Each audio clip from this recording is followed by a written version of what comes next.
श्री कृष्ण कहते हैं जो होता है अच्छे के लिए होता है। कभी कभी विपरीत परिस्थितियां हमारी वर्तमान स्थिति को अच्छा करने के लिए आती है। मन चंचल होता है, यह इधर उधर भागता है और किसी भी कार्य की एकाग्रता का दुश्मन है। लेकिन यदि यह व्यक्ति के वश में हो जाए तो इससे अच्छा कोई मित्र नहीं। इसीलिए मन को एकाग्र करना जरूरी है और मन को एकाग्र करने के लिए बस थोड़े से प्रयास और अभ्यास की जरूरत होती है। श्री कृष्ण कहते हैं वह किसी के भाग्य के निर्माता नहीं है, व्यक्ति खुद ही अपना भाग्य लिखता है। आप जैसा बीज बोएंगे आप वैसे ही फसल काटेंगे, आप जैसा कर्म करेंगे आपको वैसा ही परिणाम मिलेंगे। यदि विद्यार्थी मन लगाकर पढ़ाई करेंगे तो परीक्षा में सफल होंगे। इसीलिए हर व्यक्ति का भाग्य भी तभी बदलेगा जब वह अपना कर्म करेगा। धर्म और संदेश से परे जब भगवान आपसे प्यार करते हैं तो आप हर चीज से प्यार करते हैं। नमस्कार मित्रों, आप सभी का हमारे चैनल युवा इंस्पायर्ड में हार्दिक स्वागत है। हम आपसे आग्रह करते हैं कि इस वीडियो को अंत तक जरूर देखें और अगर आपको हमारा यह प्रयास पसंद आए तो वीडियो को लाइक करें और नीचे कमेंट में जय श्री राधे कृष्ण लिखें। साथ ही हमारे चैनल को सब्सक्राइब करें और बेल आइकन को दबाएं ताकि हमारे नए प्रेरणादायक वीडियो सबसे पहले आपके पास पहुंचे। तो चलिए दोस्तों आगे बढ़ते हैं। श्री कृष्ण कहते हैं कभी खेत में किसी किसान को खेती करते देखा है? वह उसे संचित है पशु पक्षियों से खेत की फसल की रक्षा करता है, परंतु एक बात का वह सबसे विशेष ध्यान रखता है कि कहीं खेत में खरपतवार ना हो जाए, क्योंकि एक खरपतवार खेत की सारी फसल को नष्ट कर सकती है। ठीक उसी प्रकार यदि वंश की कोई संतान खोटी निकल जाती है तो वह समुच्चय वंश का सर्वनाश कर सकती है। इसीलिए संतान के लालन पालन में विशेष ध्यान देना आवश्यक है, क्योंकि संतान वह फसल होती है जो वंश के आने वाले समय को महान बना सकती है या फिर वंश का पतन कर सकती है। जो श्री कृष्ण का दास हो जाता है वह अपने आराध्य से ऐसे दिन न दिखाने की कामना करता है जब उसमें गुरु आ जाए। वह अपने कृष्ण का सेवक बनकर ही जीवन सफल बनाना चाहता है। जो व्यक्ति सदैव हंसता खेलता मुस्कुराता रहता हो, अगर वह अपने स्वभाव से भिन्न हो जाए अर्थात चुपचाप गुमसुम उदास रहने लगे तो समझना चाहिए कि उसके हृदय में एक दर्द है। उस दर्द ने उसे कमजोर बना दिया है। जिस व्यक्ति के पास संपूर्ण धन दौलत ऐश्वर्य वैभव सब है मगर संतुष्टि नहीं है, उस धन दौलत का कोई अर्थ नहीं है, क्योंकि वह व्यक्ति सदैव संतुष्ट की स्थिति में रहता है। जिसके पास संतुष्ट है वह थोड़े में भी संतुष्ट रहता है। जब आप कोई बुरा कार्य करते हो या अच्छे कार्य करते हो आपके लगता है कोई देख नहीं रहा है, लेकिन आप यह क्यों भूल जाते हैं कि आप जो भी कुछ कर रहे हैं भगवान की दृष्टि सदैव आप पर बनी हुई है। इसीलिए आप यह न समझे कि आप अकेले हैं, भगवान सदैव आपके साथ होते हैं। कहते हैं मन के हारे हार है और मन के जीते जीत, अर्थात जिस प्रकार सकारात्मक विचारों से सफलता मिलती है उसी प्रकार नकारात्मक विचार असफलता के मार्ग की ओर अग्रसर करते हैं, क्योंकि जैसा हम सोचते हैं वैसे ही हम बन जाते हैं।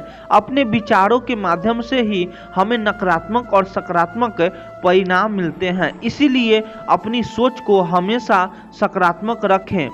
मनुष्य ही एक ऐसा प्राणी है जो कर्म करता है, इसीलिए कर्म करना प्रत्येक व्यक्ति का धर्म भी है। धर्म करने वाला व्यक्ति ही कर्मवीर कहलाता है। इसीलिए कर्म करते रहना खाली बैठे रहने से बेहतर होता है।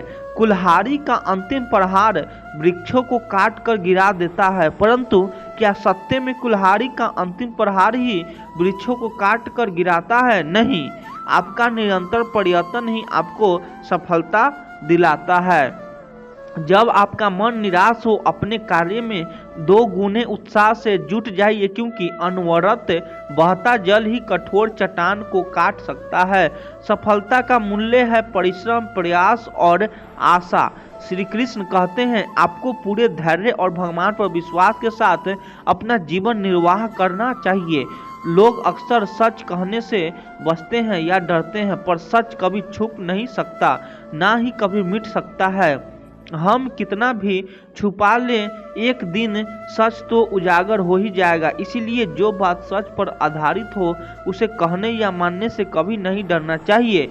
लोग अपने शरीर को सुंदर बनाने में लगे रहते हैं, पर आत्मा की सुंदरता शरीर की सुंदरता से कहीं ज़्यादा महत्वपूर्ण है।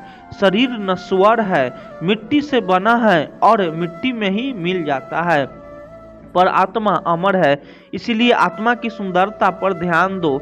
आत्मा की सुंदरता स्वयं को भगवान में लीन करने में मिलती है। जो अज्ञानी व्यक्ति होता है वह यह गलत फहमी पाल लेता है कि मैं करता हूँ, सभी कार्य मेरे द्वारा किए जा रहे हैं। ऐसे में उसमें अहंकार घर कर लेता है, परंतु इस दृष्टि में जो भी हो रहा है सब कुछ भगवान की इच्छा से हो रहा है। अज्ञानता के कारण व्यक्ति में जब अहंकार जन्म लेता है तो उसका पतन होना निश्चित है। श्री कृष्ण कहते हैं मनुष्य का जीवन ऋतुओं के समान होता है। आज ग्रीष्म है तो कल वर्षा, बस तनिक संकट आया तो हम संयम खो बैठते हैं, तनिक ऋतु बदलती है तो हम अधीर हो जाते हैं, अपने क्रोध में हम उससे ही संबंध खराब कर लेते हैं जो हमारे अपने होते हैं। क्यों ऐसा ही होता है? ना हमें लगता है कि हमारे अपने हैं, फिर से मना लेंगे, परंतु स्मरण रखिए सदा ऐसा करना संभव नहीं होता। सागर की उछली लहरों को लट सहता है और यदि तट ही टूट जाए तो बाढ़ आ जाती है। हमारे संबंध दूध की भांति होती है।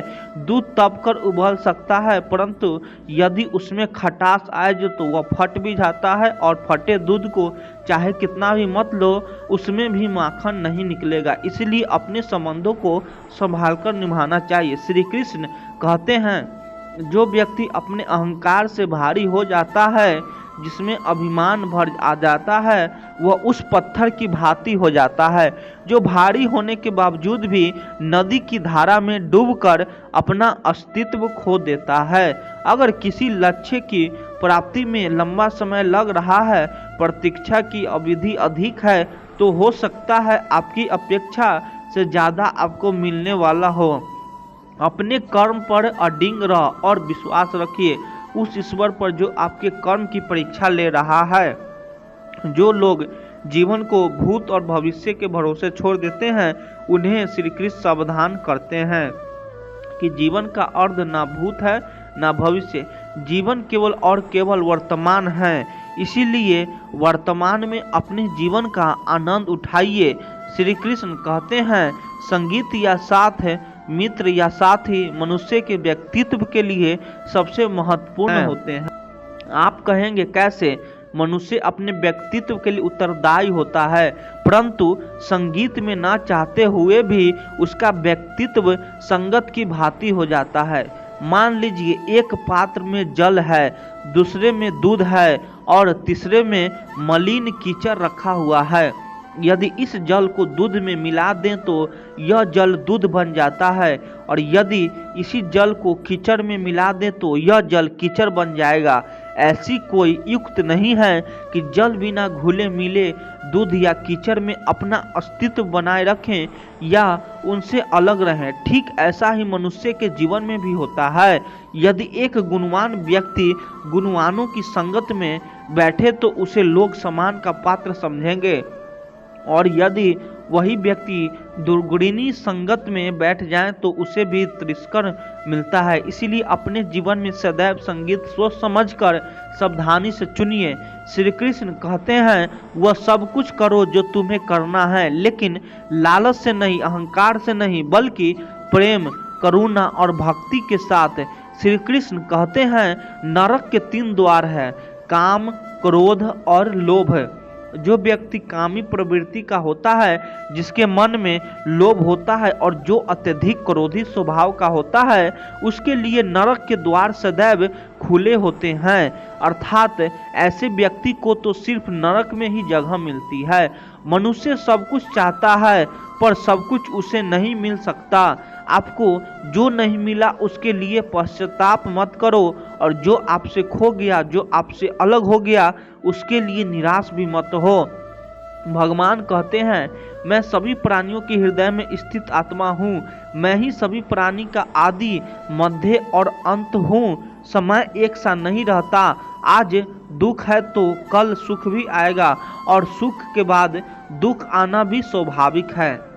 श्री कृष्ण कहते हैं, मनुष्य भी बड़ा विचित्र प्राणी है। अपने से नीचे के स्तर के लोगों को हीन दृष्टि से देखता है, उनका उपहास उड़ाता है, उनसे बार बार कहता है कि तुम्हारा कुछ नहीं हो सकता, तुम्हें भविष्य में कुछ नहीं कर पाओगे। जब मनुष्य के पास धन, संपत्ति, मान सम्मान होता है तो वह दूसरों को आदर नहीं करता, परंतु वह एक बात भूल जाता है कि उससे भी अधिक शक्तिशाली कोई अस्तित्व में है, और वह है समय। समय अपना चक्र कब बदलेगा यह कोई नहीं जानता। समय अपनी करवट कब लेगा यह कोई नहीं जानता। कोयला भी समय के साथ हीरा बनता है। इसीलिए जीवन में कभी भी किसी का उपहास नहीं उड़ाना चाहिए। श्री कृष्ण कहते हैं, निस्वार्थ कर्म को अपने जीवन में अपनाइए। यह जो विधाता की लेखनी में होता है उसी का फल हमें मिलता है। विधि के विधान को स्वयं ईश्वर भी नहीं टाल सकते हैं। जिस व्यक्ति के पास आपके लिए मान सम्मान और कद्र ना हो, उनके साथ रहना व्यर्थ है। वे सदैव आपके लिए शत्रुता का भाव रखते हैं। ऐसे व्यक्तियों के साथ रहने में उत्तम है कि आप अकेले रहें। इस जीवन में अधिक सरल होना भी अनुचित है। जो सरल और सीधे स्वभाव का होता है, लोग उसका अनायास फायदा उठाते रहते हैं। अच्छी किस्मत के लोगों थोड़ा भी बुरा होने पर भगवान को कोसते हैं, और बुरी किस्मत के लोगों थोड़ा भी अच्छा होने पर भगवान का स्मरण और धन्यवाद करते हैं। प्रभु अपने भक्तों की सदैव परीक्षा लेते रहते हैं। इस परीक्षा में भक्तों को अनेक कष्टों का सामना करना पड़ता है। सामान्य लोग इसे अपना दुख मानकर पीछे छुड़ाते हैं। वही साधक तथा प्रेमी प्रभु की इच्छा समझकर उसका सामना करते हैं। जो लोग कहते हैं कि अपनों के आगे झुकने में कोई बुराई नहीं है, उन्हें यह मालूम होना चाहिए कि जो सच में अपने होते हैं वह कभी झुकने ही नहीं देते। दिव्यता केवल शक्तिशाली होने में नहीं, दूसरों में शक्ति जागृत करने में है। जब लोग आपकी बुराई करें तो परेशान ना हो, क्योंकि वे लोग आपको महत्व देने का कोई और तरीका नहीं जानते। सबसे इस तरह का व्यवहार कीजिए कि कोई आपके बारे में बुरा भी कहे तो कोई उस पर विश्वास न करे। हम न बोलें फिर भी वह सुन लेता है, इसलिए उसका नाम परमात्मा है। वह न बोले फिर भी हमें सुनाई दे, उसी का नाम श्रद्धा है। अगर कोई व्यक्ति शिक्षा से पहले संस्कार, व्यापार से पहले व्यवहार और भगवान से पहले माता पिता को पहचान ले तो जिंदगी में कभी कठिनाई नहीं आएगी। स्वार्थ संसार का एक ऐसा कुआं है जिसमें गिरकर निकल पाना बड़ा कठिन होता है। श्री कृष्ण कहते हैं, आपने चुंबक को तो देखा ही होगा कि कैसे वह लोहे की ओर आकर्षित होता है और कैसे वह लोहे को अपनी ओर आकर्षित करता है, क्योंकि उसके स्वभाव में ही आकर्षण है। हम सबके भीतर एक ऐसा ही चुंबक होता है, विचार का चुंबक, जो सदा अपने ही जैसे विचारों को आकर्षित करता है। हम जो बोलते हैं वही करते हैं, उसी प्रकार हम जो सोचते हैं वैसा ही पाते हैं। साधु ईश्वर का नाम जपता है तो उसे ईश्वर मिल जाता है, अर्थात फल हमारी सोच पर ही निर्भर करता है। इसीलिए हमेशा सकारात्मक सोच। एक शहर में एक परिश्रमी, ईमानदारी और सदाचारी लड़का रहता था। माता पिता, भाई बहन, मित्र, रिश्तेदार उससे बहुत प्यार करते थे। सबकी सहायता को तत्पर रहने के कारण पड़ोसी से लेकर सहकर्मी तक उसका सम्मान करते थे। सब कुछ अच्छा था, किंतु जीवन में वह जिस सफलता प्राप्ति का सपना देख कहा करता था वह उसमें कोसों दूर था। वह दिन रात जी जान लगाकर मेहनत करता, किंतु असफलता ही उसके हाथ लगती थी। उसका पूरा जीवन ऐसे ही निकल गया और अंत में जीवन चक्र से निकलकर वह कला चक्र से समा गया, क्योंकि उसने जीवन में सुकर्म किए थे, इसीलिए उसे स्वर्ग की प्राप्ति हुई। देवदूत उसे लेकर स्वर्ग पहुँचे। स्वर्ग लोक का अलौकिक सौंदर्य देखकर वह मंत्रमुग्ध हो गया और देवदूत से बोला, यह कौन सा स्थान है? देवदूत ने कहा, यह स्वर्ग लोक है। तुम्हारे अच्छे कर्म के कारण तुम्हें स्वर्ग में स्थान प्राप्त हुआ है। अब से तुम यहीं रहोगे। यह सुनकर लड़का खुश हो गया। देवदूत ने उसे घर दिखाया जहां उसके रहने की व्यवस्था की गई थी। वह एक आलीशान घर था। इतना आलीशान घर कि उसने अपने जीवन में कभी नहीं देखा था। देवदूत उसे घर के भीतर ले गया और एक एक करके सारे कक्ष दिखाने लगा। सभी कक्ष बहुत सुंदर थे। अंत में वह उसे एक ऐसी पक्षी के पास लेकर गया जिसके सामने 54 कक्ष लिखा हुआ था। जब वह उस कक्ष के अंदर पहुंचा तो लड़का यह देखकर दंग रह गया कि वहां बहुत सारी वस्तुओं के छोटे छोटे प्रतिरूप रखे हुए थे। यह वही वस्तुएं थे जिन्हें पाने के लिए उसने आजीवन में मेहनत की थी, किंतु हासिल नहीं कर पाया था। आलीशान घर कार अधिकारिक का पदों पर ऐसी वस्तु की चीजें जो उसके सपनों में ही रह गई थी। वह सोचने लगा कि इन चीजों को पाने की सपने मैंने धरती लोक में देखे थे, किंतु वहां तो मुझे मिल नहीं। अब यहाँ इनके छोटे प्रतिरूप इस तरह से क्यों रखे हुए हैं? वह अपनी जिज्ञासा पर नियंत्रण नहीं रखा पाया और पूछा बैठा, यह सब क्यों है? इसके पीछे का क्या कारण है? देवदूत ने उसे बताया, मनुष्य अपने जीवन में बहुत से सपने देखता है और उनको पूरा हो जाने की कामना करता है, किंतु कुछ ही सपनों के प्रति गंभीर हो जाता है और उन्हें पूरा करने का प्रयास करता है। ईश्वर और ब्रह्मांड मनुष्य के हर सपने पूरा करने की तैयारी करता है, लेकिन कई बार असफलता प्राप्ति से हताश होकर और कई बार दृढ़ निश्चय की कमी के कारण मनुष्य उस क्षण प्रयास करना छोड़ देता है जब उसके सपने पूरे होने वाले होते हैं। उसके वही अधूरे सपने यहाँ प्रतिरूप के रूप में रखे हुए हैं। तुम्हारे सब अपने यहाँ प्रतिरूप के रूप में रखे हैं। तुमने अंत में समय तक हारा नहीं माना होता तो उसे अपने जीवन में प्राप्त कर चुके होते। लड़के को अपने जीवन काल में की गई गलती समझ आ गई तो, किंतु मृत्यु पश्चात अब कुछ नहीं कर सकता था। इस कहानी से हमें यही सीख मिलती है कि किसी भी कार्य को पूर्ण करना की दिशा में अगर आप आगे बढ़ रहे हैं तो उसे दृढ़ निश्चय के साथ कीजिए, चाहे कितनी भी मुश्किलें क्यों न आए, चाहे कितनी बार भी असफलता का सामना क्यों नहीं करना पड़े। अपने सपने को पूरा करने की दिशा में तब तक प्रयास करते रहेंगे जब तक वह पूरे नहीं हो जाते हैं, अन्यथा समय निकल जाने के बाद यह मलाल रह जाएगा कि काश मैंने थोड़ा प्रयास और किया होता। अपने सपनों को अधूरा मत रहने दीजिए। दृढ़ निश्चय और अथक प्रयास से उन्हें हकीकत में तब्दील करके ही दम लीजिए। श्री कृष्ण सदैव आपके साथ है। झाड़ू में जब तक बंधन होता है तब तक वो कचरे को साफ करता है। बंधन खुल जाने पर झाड़ू खुद कचरा बन जाता है। इसीलिए हमेशा अपनों से बंधे रहिए, क्योंकि अनकेता में एकता होती है। श्री कृष्ण कहते हैं, वह सपने सच नहीं होते जो सोते वक्त देखे जाते हैं। सपने वही सच होते हैं जिनके लिए आप सोना ही छोड़ देते हैं।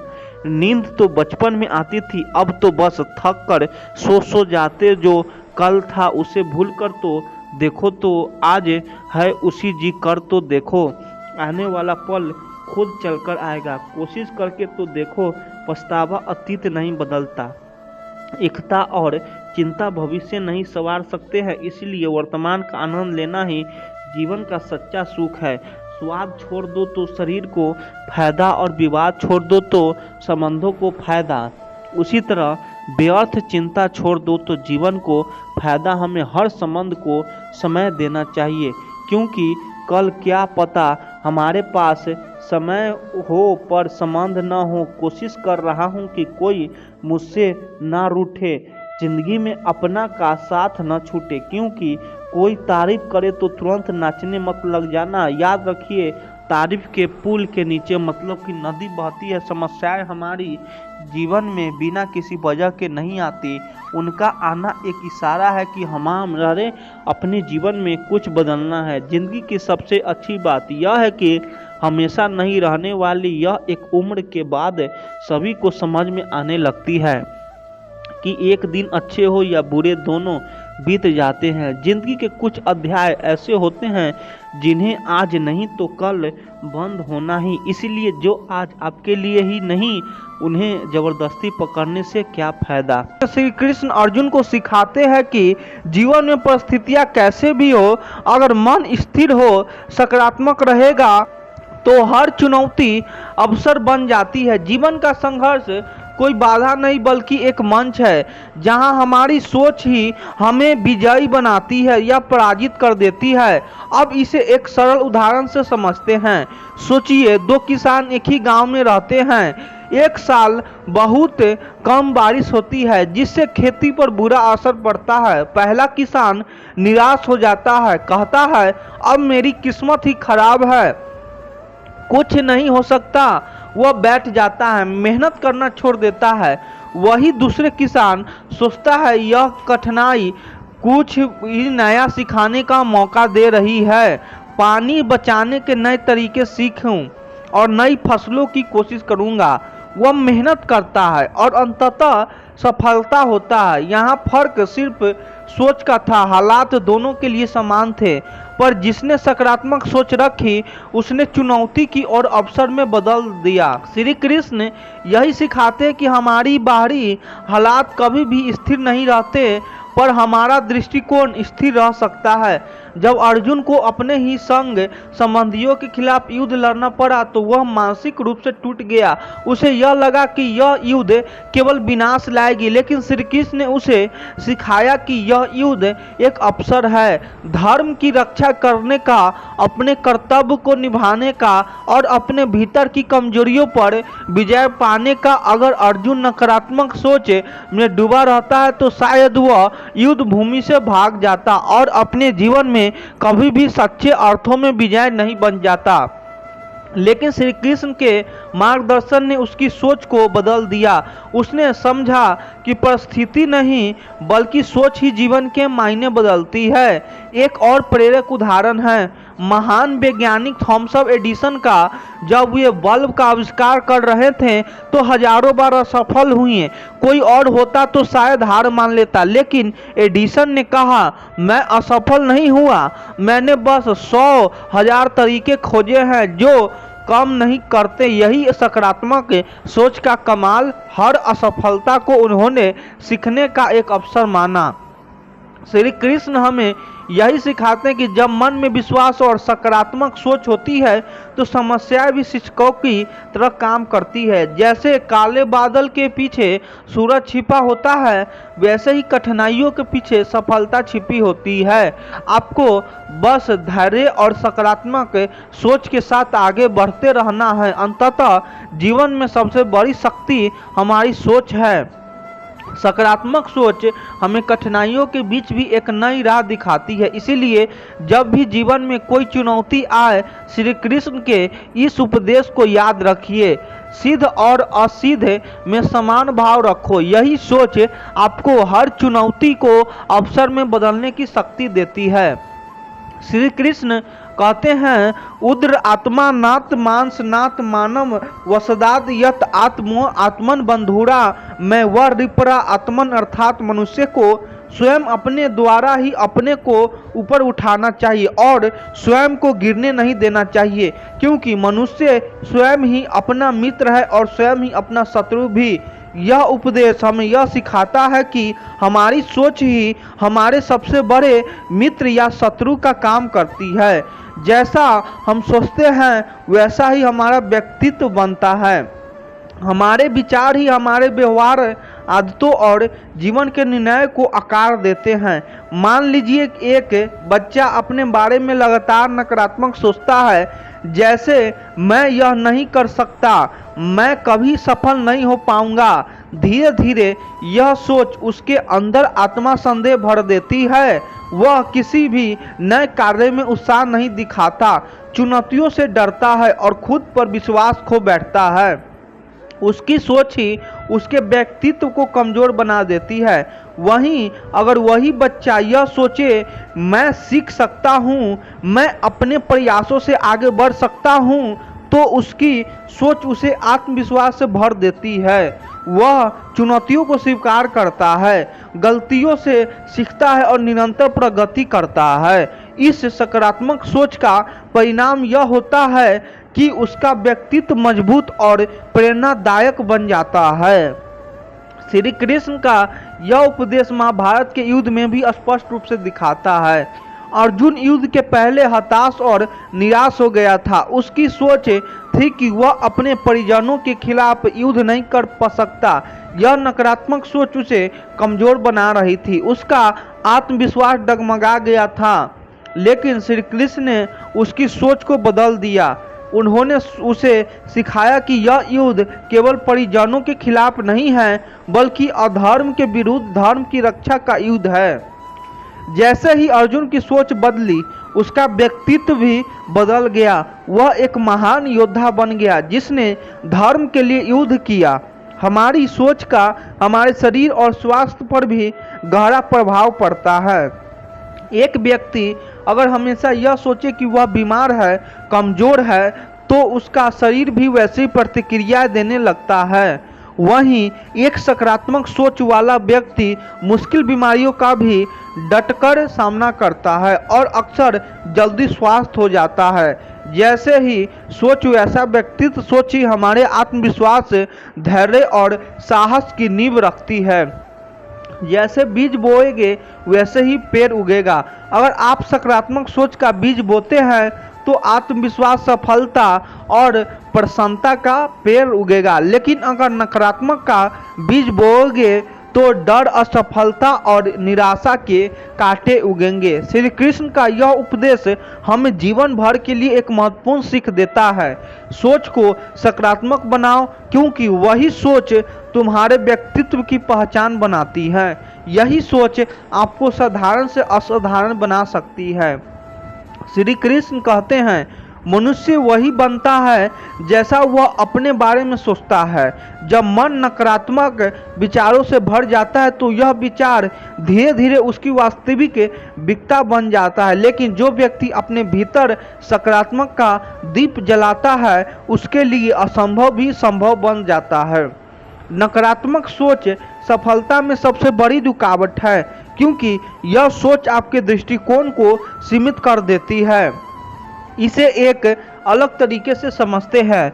कल्पना कीजिए कि आपके पास एक सुंदर पारदर्शी शीशे की खिड़की है, जिससे बाहर का दृश्य साफ साफ दिखता है। लेकिन जैसे जैसे उस शीशे पर धूल जमने लगते हैं, बाहर की सुंदरता धुंधली हो जाती है।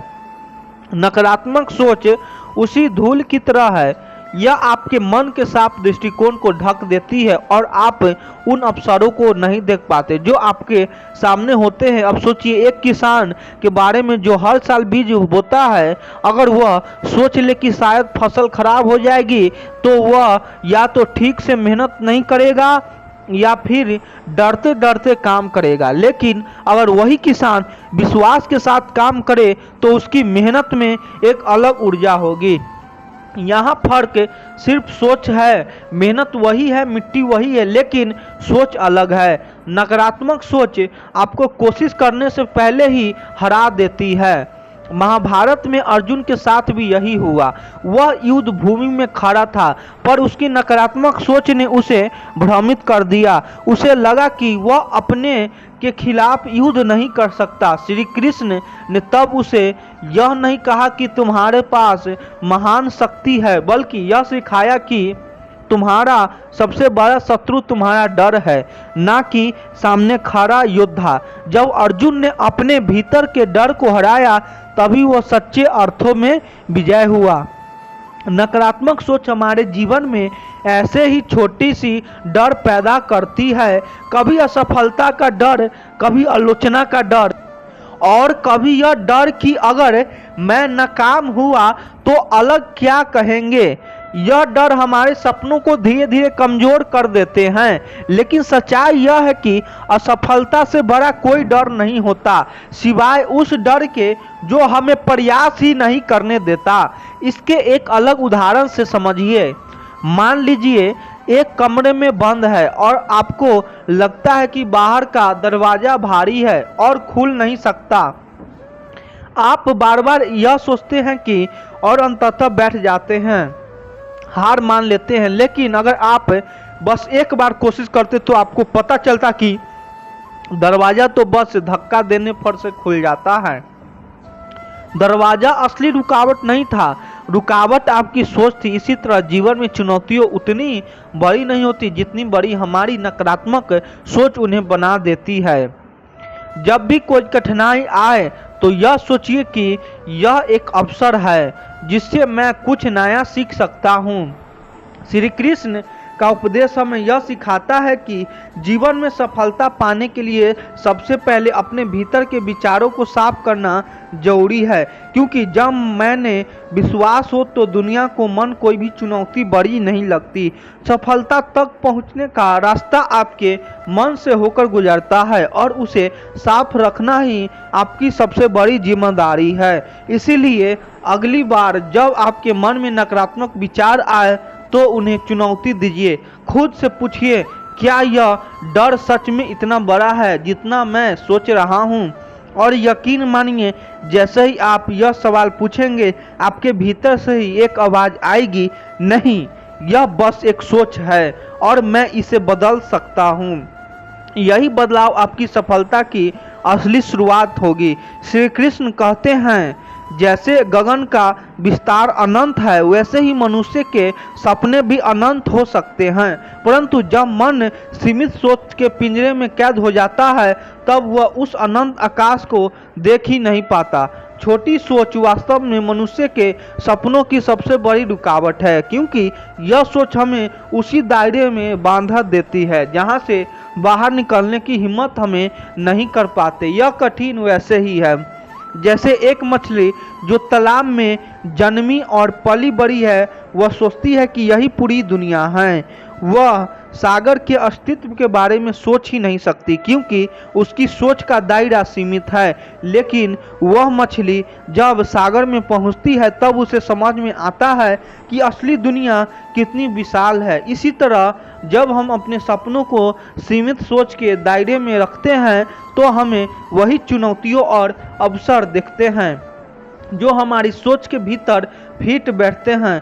हम बड़े सपने में देखते से डरते हैं क्योंकि हमें लगता है कि यह मुझसे नहीं होगा या मैं इतना बड़ा काम कैसे कर सकता हूँ। यही डर हमारी सोच को कैद कर लेता है और हमें सीमित सफलता तक ही रोक देता है। महाभारत में भी यही बात देखने को मिलती है।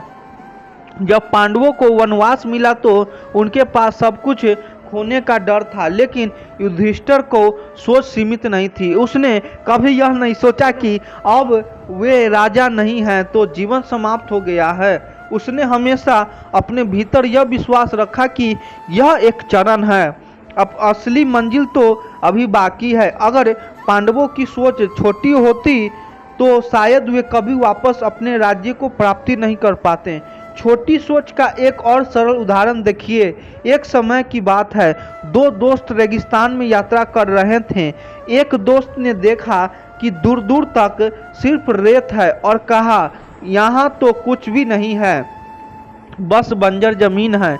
लेकिन दूसरे दोस्त ने वही दृश्य देखा और कहा, यह जमीन तो खेती के लिए तैयार की जा सकती है, यहाँ एक नया जीवन शुरू किया जा सकता है।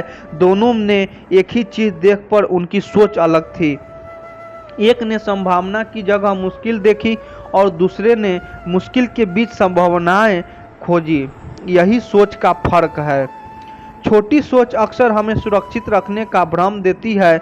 हम सोचते हैं कि अगर हम छोटे सपने देखेंगे तो असफलता का डर भी कम होगा। लेकिन सच्चाई यह है कि जब आप छोटे सपने देखते हैं तो आप अपनी क्षमताओं को पहचानने का मौका ही नहीं देते।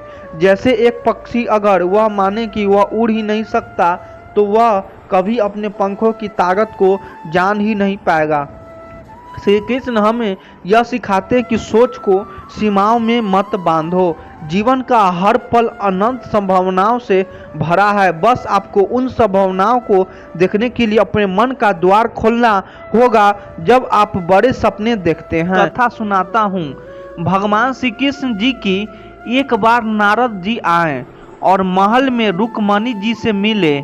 आकर उनसे कहने लगे कि भगवान का जो विशेष प्रेम है वह गोपियों से है, आप लोगों से नहीं। महल में वो किसी से इतना प्रेम नहीं करते जितना वे गोपियों से करते हैं। इस बात से रुक्मणी जी नाराज हो गई और रूठ कौप उठी, भवन में चली गई। उन्हें लगा कि प्रभु आएंगे मनाने के लिए। भगवान जी को जब यह बात मालूम चली तो उन्होंने सोचा कि अब मैं सबको बताता हूँ कि मैं गोपियों से विशेष प्रेम क्यों करता हूँ, विशेष भाव क्यों रखता हूँ। उन्होंने एक लीला रची। उन्होंने कहा, मेरा सिर दर्द हो रहा है और सिर दर्द इतना तेज है कि मुझसे चला नहीं जा रहा, चक्कर आ रहे हैं। वे महल में विश्राम करने लगे और पूरे महल में यह बात फैल गई कि भगवान पीड़ा में हैं। यह बात नारद जी तक पहुंची। वे भी दौड़े चले आए।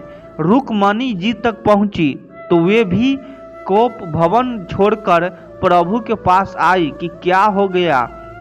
भगवान जी बहुत बुरी हालात में थे, बहुत तेज दर्द हो रहा था। नारद जी ने पूछा, प्रभु क्या किया जाए।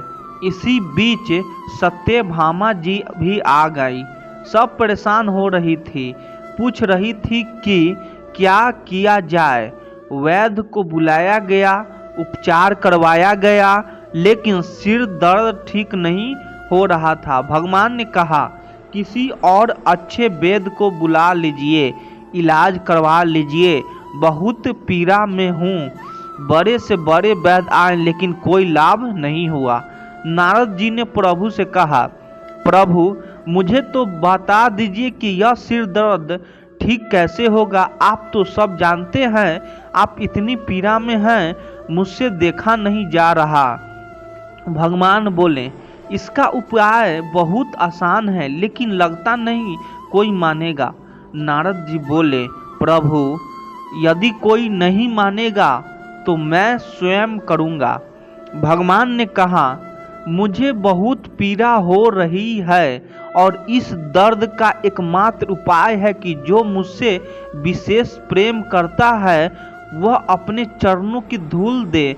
उस मिट्टी को कपड़े में बांधकर मेरे सिर पर पट्टी बना दी जाए तो सिर दर्द ठीक हो जाएगा। नारद जी बोले, प्रभु ये कैसे उपाय बता दिया, मैं तो यह नहीं कर सकता। मेरे चरणों की धूल आपके सिर तक पहुंच जाए, ये हो ही नहीं सकता। भगवान बोले, तो किसी और से पूछ लो। नारद जी गए रुक्मणी जी के पास और उपाय बताया। रुक्मणी जी कहने लगी, आप यह क्या कर रहे हैं, मुझे नरक भेजेंगे क्या। मेरे चरणों की धूल भगवान के मस्तिष्क तक पहुंच जाए, ऐसा मैं होने नहीं दूंगी। फिर नारद जी सत्यभामा जी के पास गए। उन्होंने भी इनकार कर दिया और रोने लगी। नारद जी आप क्या बात कर रहे हैं। नारद जी फिर दौड़ते हुए भगवान के पास आए और बोले, प्रभु कोई मानने को तैयार नहीं है। भगवान बोले, तुम वृंदावन चले जाओ, गोपियों को जाकर बताओ कि मैं दर्द में हूँ, सिर में तेज पीड़ा है और यही एकमात्र उपाय है। नारद जी तुरंत वृंदावन पहुँचे। वहाँ राधा जी और बाकी गोपियों थी।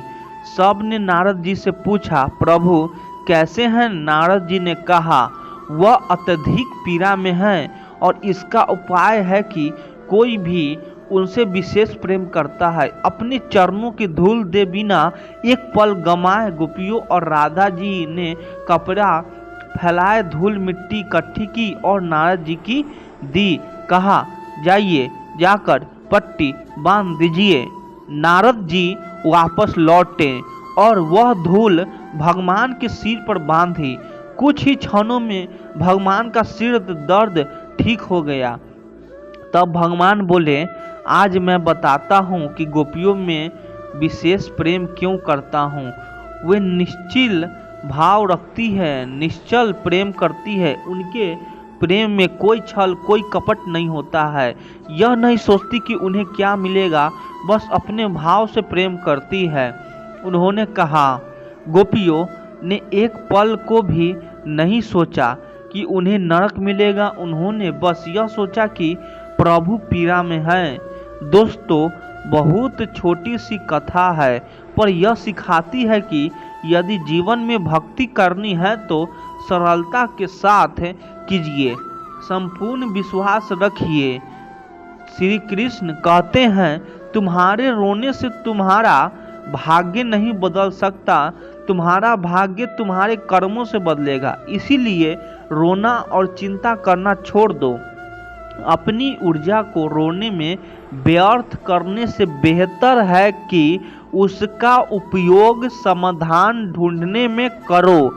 जिंदगी में कितना भी कठिन समय और दुख आ जाए, उससे भागो मत, निर्भय होकर उसका सामना करो।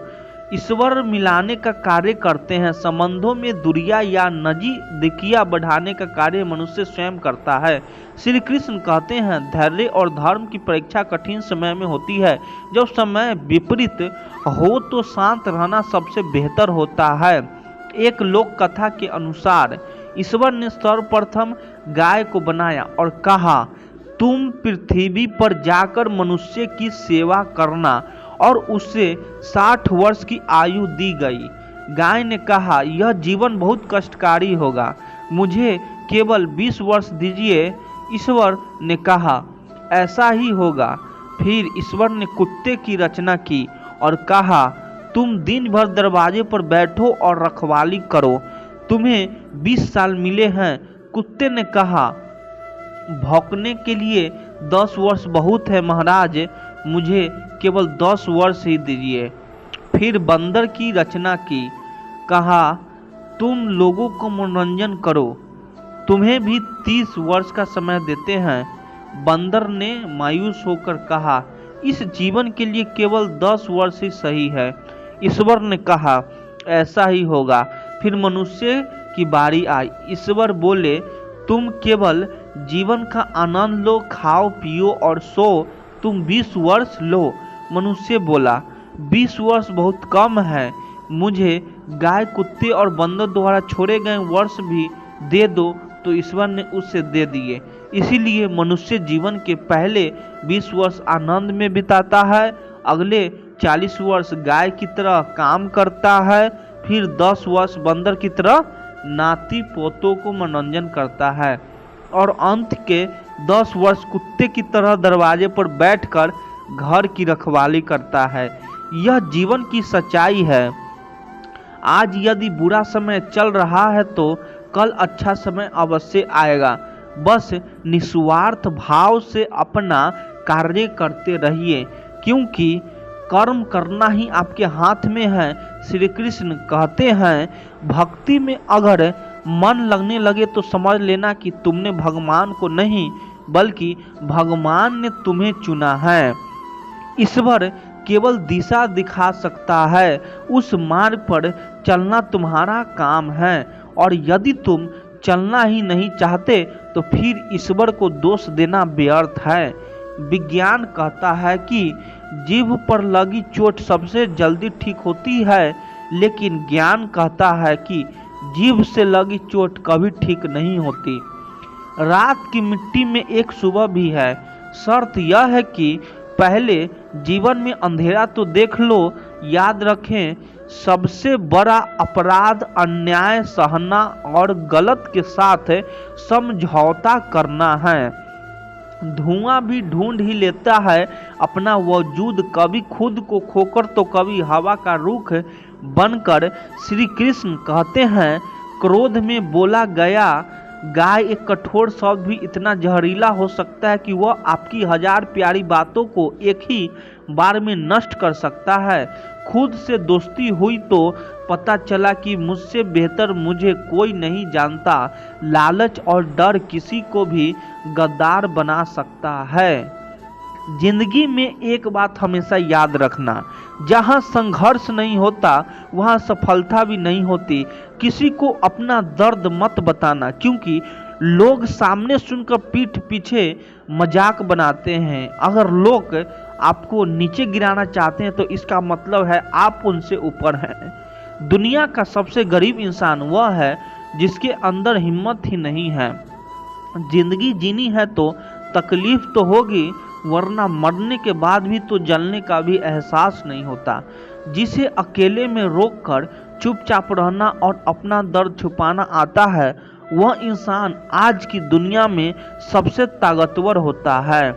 कौन क्या कहता है यह तो वक्त ही बताता है।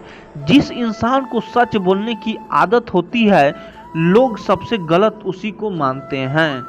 और लोग अगर बदलते हैं तो बदल जाने दो, सब पीछे आएंगे, बस अच्छा वक्त आने दो। ऐसे लोगों से सदा बचकर रहना चाहिए जिनके दिलों में भी दिमाग होता है। हर किसी को अपना समझना छोड़ दो, हमेशा खुश रहोगे। जिंदगी जिन्हें खुशी नहीं देती उन्हें तजुर्बा बहुत देती है। काश बनाने वाले ने थोड़ी होशियारी और दिखाई होती तो इंसान थोड़ा कम और इंसानियत थोड़ी ज़्यादा बनाई होती। समस्या जब अपनों से हो तो समाधान खोजना चाहिए, न्याय नहीं। न्याय एक को खुश करता है, जबकि समाधान दोनों। कभी किसी का दिल मत दुखाओ, क्योंकि अगर उसने सब्र करके ईश्वर पर छोड़ दिया तो वह कहर बन जाएगा। जब भी आप खुद को टूटा हुआ महसूस करो तो घबराना मत। ऊपर वाला आपका इस्तेमाल किसी बड़ी चीज के लिए कर रहा है। प्रार्थना रोज करें, क्योंकि लोगों से बात करने से ज़्यादा आसान है उस ईश्वर से बात करना। किसी को भी अपना दर्द और अपनी खुशी नहीं दिखानी चाहिए, क्योंकि लोग आपकी खुशी में नज़र और आपके दुख में नमक लगाते हैं। जब किसी रिश्ते में जिद और अकड़ आ जाए तो यह दोनों जीत जाते हैं, लेकिन रिश्ता हाथ से चला जाता है। प्रेम यदि पक्का हो तो झगड़े चाहे जितने भी हो, रिश्ता कभी नहीं टूटता। जीवन में जो लोग साथ रहकर छल करे, धोखा दे, चुगली करे, बातों को गलती तरीके से दूसरों के सामने रखे, ऐसे लोगों को अपनी जिंदगी से हमेशा दूर रखना चाहिए। सफलता का रहस्य है सही निर्णय, और सही निर्णय आता है अनुभव से। अनुभव आता है गलत फैसलों से। कोई आपकी सराहना करे या निंदा, दोनों ही अच्छे हैं। प्रशंसा प्रेरणा देती है और निंदा सावधान करती है। याद रखो, यह जिंदगी भरोसे के लायक नहीं, हर लम्हा अनिश्चित है। दौलत तो विरासत में भी मिल सकती है, लेकिन पहचान अपने दम पर बनानी पड़ती है। बसा है जब सब मैं तू ही मेरी मालिक है, तो कोई खराब और खोटा क्यों जिंदगी रेत की तरफ फिसल रही है और हमें वहम है कि हम बड़े हो रहे हैं।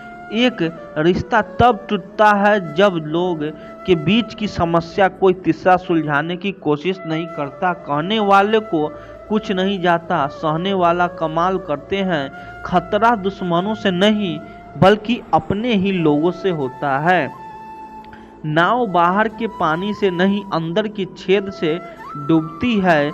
कभी कभी अपने ही अपनों का ऐसा तमाशा बना देते हैं कि वे अपना कहलाने के लायक नहीं रहते। जहां अपनों के सामने ही अपनी सच्चाई साबित करनी पड़े, वहां हम बुरे ही अच्छे हैं। धैर्य रखना, निराश मत होना, क्योंकि जिसने तुम्हें लिखा है वह ब्रह्मांड का सबसे बड़ा लेखक है। प्रशंसा चाहे जितने भी कर लो, लेकिन अपमान सोच समझकर करना चाहिए, क्योंकि अपमान उधर है जो मौका मिलने पर ब्याज समेत लौटाता है। आप अपने अतीत को नहीं सुधार सकते, लेकिन अपने आज के काम से भविष्य जरूर सुधार सकते हैं। श्री कृष्ण कहते हैं जो लोग आपसे जलते हैं उनसे घृणा मत करो, क्योंकि यही लोग हैं जो मान चुके हैं कि आप उनसे बेहतर हैं। यह 5 चीजें छोड़ दो, सबको खुश करना, दूसरों से ज़्यादा उम्मीद रखना, जिंदगी को अतीत में जीना, खुद को दूसरों से काम समझना और बहुत ज़्यादा सोचना। बदलो वक्त के साथ या फिर वक्त को बदलना सीखो। मजबूरियाँ को मत कोसो, हर हाल में चलना सीखो। श्री कृष्ण कहते हैं जिस तरह हवा एक दिशा में नहीं बहती, उसी तरह इंसान की किस्मत भी बदलती रहती है। इसीलिए समय खराब हो तो परेशान मत हो, सही समय का इंतजार करो। किसी को कष्ट देकर पाया गया सुख बहुत कम समय के लिए होता है। जीवन में अपनी बुराइयां सुनना भी जरूरी है, क्योंकि रोज तारीफ ही सुनोगे तो कभी आगे नहीं बढ़ पाओगे। श्री कृष्ण कहते हैं मनुष्य को निष्पक्ष भाव से अपने कर्तव्यों का पालन करना चाहिए। ना भाग्य को दोष दो, ना चुनौतियों से भागो। भगवान के प्रति समर्पण ही सबसे बड़ा सहारा है। श्री कृष्ण कहते हैं इंसान अपने कर्मों में महान बनता है। जब इंसान अपने कामों में आनंद खोज लेता है तो पूर्णता को प्राप्त करता है, जो वास्तविक नहीं है। उससे डरने की जरूरत नहीं है। व्यक्ति का विश्वास उसके वातावरण पर निर्भर करता है, जो प्रकृति नहीं है। वह तनाव देता है। बुद्धिमानी व्यक्ति ईश्वर के अलावा किसी पर निर्भर नहीं रहता। समय से ज़्यादा भावनाओं मांगेगी होती, इसीलिए इन्हें सोचो समझकर खर्च करें। जीवन में ऐसा समय आता है जब अपने ही वफादार होने पर पछताना पड़ता है। सबसे ज़्यादा दुख वही देते हैं जो सबसे ज़्यादा करीब होते हैं। इंसान का जीवन एक बूंद होता है, पर उसका अहंकार सागर से भी बड़ा हो जाता है। अगर कोई आपसे जलता है तो समझो आप कुछ खास कर रहे हो। रोटी से विचित्र कुछ नहीं, इसे पाने के लिए भी इंसान दौड़ता है और पचाने के लिए भी। श्री कृष्ण कहते हैं कुछ काम ऐसे भी करनी चाहिए जिनका गवाह ऊपर वाला हो। जीवन मिलना भाग्य की बात है, मृत्यु समय की, लेकिन मृत्यु के बाद भी लोगों को दिल में जीवित रहना कर्मों की बात है। सब कमजोरी नहीं बल्कि बहुत बड़ी ताकत है जो हर किसी में नहीं होती। दुआएं कभी खोली नहीं होती, बस सही वक्त पर कबूल होती है। मनुष्य अपने विश्वास से ही बनता है। जैसा विश्वास वैसा निर्माण। हर चीज की नकल हो सकती है, लेकिन चरित्र और व्यवहार की नहीं। अपनी सोच पर नियंत्रण रखो, क्योंकि वही आपकी सच्चाई बनती है। अगर नीयत अच्छी हो तो नसीब कभी बुरा नहीं होता। वक्त बनाने वाले को जरा सा वक्त दो, वह तुम्हारा वक्त बदल देगा। जब तक विचारों की भीड़ नहीं हटती, जिंदगी का सफर आसान नहीं होता। केवल सिर झुकाने से भगवान नहीं मिलते, मन भी झुकाना चाहिए। जो बातें और परिस्थितियाँ आपके नियंत्रण में नहीं हैं, उनके कारण चिंतित होना समय की बर्बादी है और भविष्य का पछतावा भी। आप दुख पर ध्यान देंगे तो हमेशा दुखी रहेंगे। आप सुख पर ध्यान देंगे तो हमेशा सुखी रहेंगे, क्योंकि आप जिस पर ध्यान देते हैं वही सक्रिय हो जाता है। श्रीमद् भगवत गीता में भगवान श्री कृष्ण कहते हैं कि जिस तरह प्रकाश की झूठी ही अंधेरे में चमकती है, ठीक उसी प्रकार शक्ति भी चमकती है। इसीलिए मनुष्य को हमेशा सत्य की राह पर चलना चाहिए। मृत्यु एक अटल सत्य है जिसे कभी बदला नहीं जा सकता। इस संसार का जब से निर्माण हुआ है तब से जन्म और मृत्यु का चक्र चलता रहा है। कोई मनुष्य चाहे लाख चीजें जान ले, चाहे पूरे जगत को जान ले, लेकिन अगर वह स्वयं को नहीं जानता तो वह अज्ञानी है। कान्हा कहते कि अगर कोई आपको ठुकरा दे तो बुरा मत मानना, क्योंकि वह वास्तव में आपकी कीमत नहीं जानता। बुरा वक्त गुजर जाता है, बस उस ऊपर वाले को हमारा सब्र आजमाना होता है। चेहरे पर हमेशा मुस्कान का मतलब यह नहीं है कि जीवन में संघर्ष नहीं है, बस ऊपर वाले पर भरोसा ज़्यादा है। जिंदगी में अगर कुछ बड़ा करना है तो दो चीज़ें हमेशा याद रखना, जो खोया है उसका गम नहीं, और जो पाया है वह भी किसी से कम नहीं। खराब तबीयत से व्यक्ति जितना कमज़ोर नहीं होता, उससे ज़्यादा नकारात्मक विचार से हो सकता है। जिंदगी में हम कितने सही और कितने गलत हैं यह दो ही शख्स जानते हैं, परमात्मा और अंतरात्मा। नकारात्मक विचारों को अपने मन में प्रवेश करने की अनुमति ना दें, क्योंकि यही वह एक चीज़ होती है जो हमारा आत्मविश्वास कम कर देती है। कामयाबी कुछ नहीं, बस एक नाकामयाब व्यक्ति के संघर्ष की कहानी होती है। आपके खिलाफ होने वाली बातों को खामोशी से सुन लीजिए। यकीन मानिए, वक्त उन्हें बेहतर जवाब देगा। जिसने अपने को वश में कर लिया है, उसकी जीत को देवता भी नहीं बदल सकते। अगर लोग आपकी अच्छाई को आपकी कमजोरी समझते हैं तो यह उनकी समस्या है। भगवान श्री कृष्ण से कितना कुछ छूटा, पहले माँ छूटी, फिर पिता छूटे, यशोदा मैया और ननद बाबा मिले, फिर वह भी छोटे, संगी साथी छोटे, राधा जी भी छूटी, गोकुल छूटा, फिर मथुरा भी छूटा। श्री कृष्ण से जीवन भर कुछ न कुछ छूटता ही रहा। अगर नहीं छूटा तो वह था उनका देवत्व, उनका मुस्कान, उनकी सकारात्मक। इतना सब होने के बाद भी भगवान श्री कृष्ण दुख के नहीं, उत्सव के प्रतीक।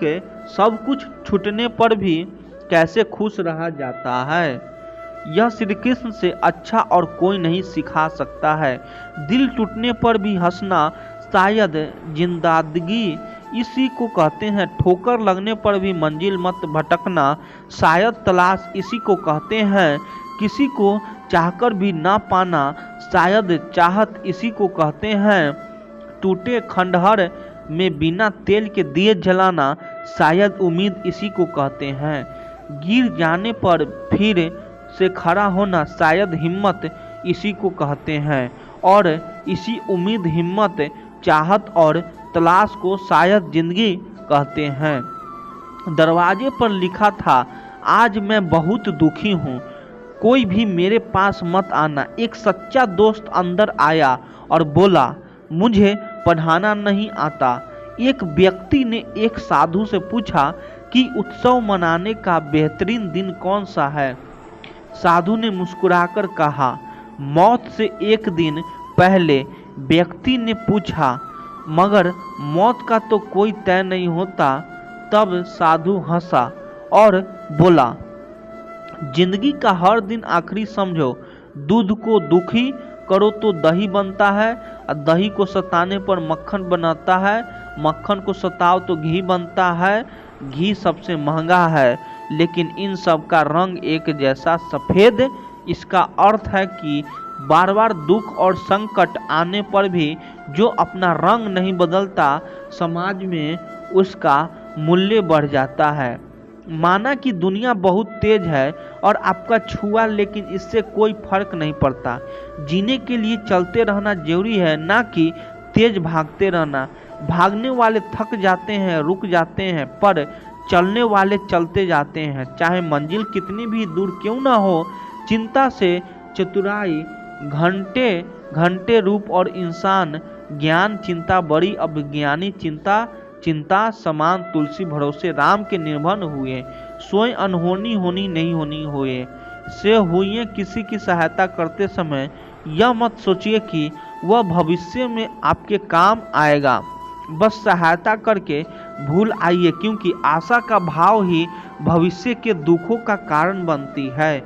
आप जो भी कह रहे हैं उसे परमात्मा देख रहा है।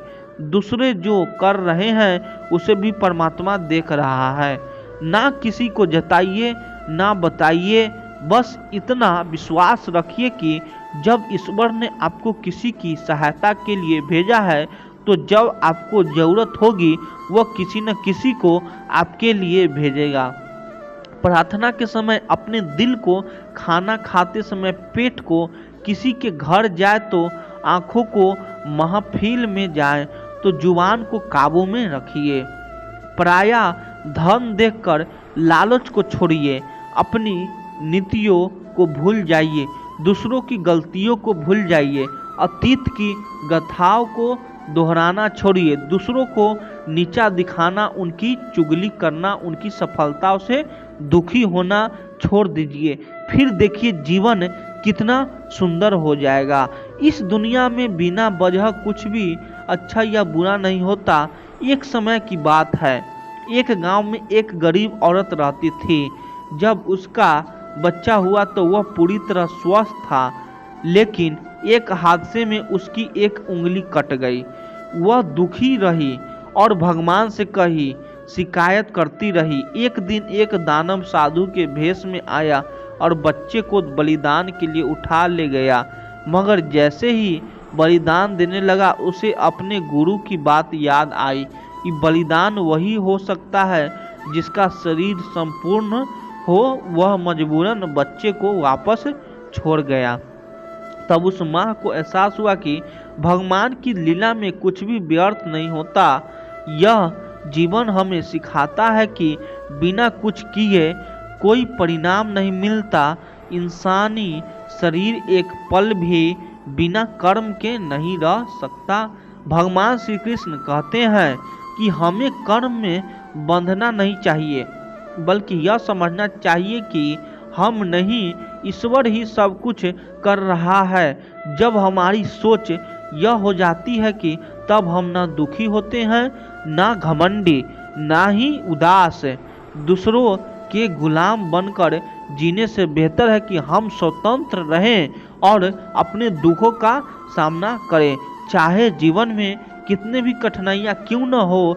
अगर आप आज़ाद हैं तो आप ही सच्चे हैं। भगवत गीता में कहा गया है कि इंसान किसी का गुलाम नहीं होता, वह अपने मन और विचारों का गुलाम होता है। कभी किसी को खुद पर हावी मत होने दो। श्री कृष्ण कहते हैं कि दुख का सबसे बड़ा कारण है लगाव। किसी लगाव से अज्ञानता आती है और समस्याएं शुरू होती है। महाभारत में धृतराष्ट्र पुत्र मोह के कारण धर्म से अंधा हो गया था। जब ज्ञान की धारा बहाती है तो सबसे पहले मोह को कहा ले जाती है। श्री कृष्ण कहते हैं जब कोई लगाव छोड़ देता है तभी उसे मेरा आशीर्वाद मिलता है। बिना लगाव वाला व्यक्ति सबसे ऊंचा होता है और वह सच्ची खुशी पाता है। इसीलिए जो कुछ हमारे पास है उसी में संतुष्ट रहिए, यही सच्चा सुख है। अगर ज़्यादा पाने का मोह है तो दुख तो निश्चित है। पिछले की चिंता मत करो, भविष्य की चिंता मत करो। अभी जो समय चल रहा है उसमें आनंद से रहो। तुम्हारे पास क्या था जो तुमने खो दिया? तुम किस बात पर रो रहे हो? तुम क्या लेकर आए हो और क्या खो दिया? तुमने क्या बनाया जो नष्ट हो गया? तुम कुछ भी अपने साथ नहीं ले जाते। जो भी आया वह यहीं से लिया गया, जो भी दिया गया वह यहीं से पर दिया गया। सब खाली हाथ आया और खाली हाथ चले गए। आज जो तुम्हारे हैं वह कल किसी और का था, परसों किसी और का होगा। तुम इसे अपना समझकर उलझ रहे हो। बस यही दुख का कारण है, यही तुम्हारे दुखों की वजह है। दोस्तों, एक बार एक आदमी समुद्र के किनारे घूम रहा था। तभी अचानक उसकी नज़र एक चांदी की छड़ी पर पड़ी जो तैरते तैरते किनारे पर आ गई थी। वह खुश हुआ और उसने तुरंत वह छड़ी उठा ली और उसी छड़ी के सहारे चलने लगा। जब सूरज चढ़ा तो उसे समुद्र में नहाने का मन हुआ। उसने सोचा कि अगर वह छड़ी को किनारे रख देगा और नहाने चला गया तो कोई उसे ले लेगा। इसीलिए उसने छड़ी हाथ में ही रखकर नहाना शुरू किया। फिर एक बार लहर आई और अचानक लाठी को बाहर ले गई। वो आदमी पछताने लगा और किनारे पर उदास होकर बैठ गया। तभी एक साधु दूसरी तरफ से आ रहे थे। उसे उदास देखकर साधु ने पूछा, तुम इतने दुखी क्यों हो? उसने कहा, स्वामी जी, नहाते समय मेरी चांदी की लाठी समुद्र में बह गई। साधु ने हैरानी से कहा, तुम नहाने के लिए लाठी ही लेकर क्यों आए थे? उसने जवाब दिया, अगर मैं उसे किनारे रखकर नहाता तो कोई और उसे ले जाता। उसने लाठी बार में शुद्ध साधु पर पूरी बात बताई। उसे आदमी की बात सुनकर साधु हंसने लगे और बोले, अगर यह लाठी तुम्हारी नहीं थी तो फिर किस बात का दुख है, किस बात का उदासी? दोस्तों, कभी कभी कुछ खुशियाँ अपने आप आ जाती है और कभी कभी मेहनत से मिलती है। जो खुशियाँ खुद की तरफ से आती है, हमें उनकी तारीफ करने का भी वक्त नहीं मिलता। आदमी उन सभी सुख सुविधाओं को गिनने में लगा रहता है जो आपके पास नहीं है। आलीशान बंगला, शानदार कार, रुतबा, ताकत आदि, और वह यह भूल जाता है कि एक दिन सब कुछ भुला देना पड़ता है।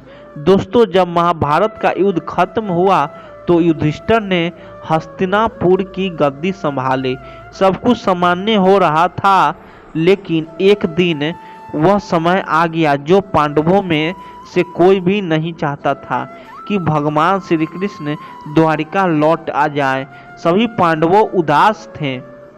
श्री कृष्ण कहते हैं, अपने शरीर का एक हिस्सा लगते थे और उनसे अलग होने के ख्याल से ही वह कांप उठे। लेकिन श्री कृष्ण को जाना था। कोई भी श्री कृष्ण को जाने नहीं देना चाहता था। भगवान कृष्ण भी एक एक करके अपने सारे चाहने वाले से मिले, सबको थोड़ा बहुत उपहार दिया और विदा हो गए। आखिर में उन्होंने पांडवों की माता और अपनी बुआ कुंती से मुलाकात की।